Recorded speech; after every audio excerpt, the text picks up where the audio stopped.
Oh, why are we on me? Sorry, Fred Burrow. That's me right here. Swift Plumbers.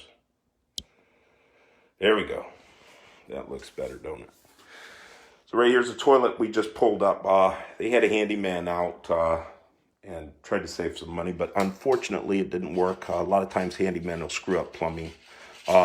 They tried to caulk this down to make it not leak. They had a hard supply line on here and this was loose as well. So we tightened this up. We changed out the supply line. We pulled the toilet up. The bolts were not tight at all. They were trying to rely on caulk. You could see there's no caulk or silicone around here. And this toilet, I mean, it's not going to move.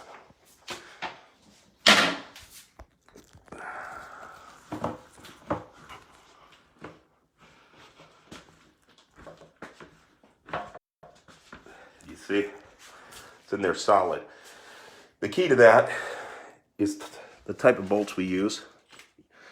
You tighten the bolts to the flange itself.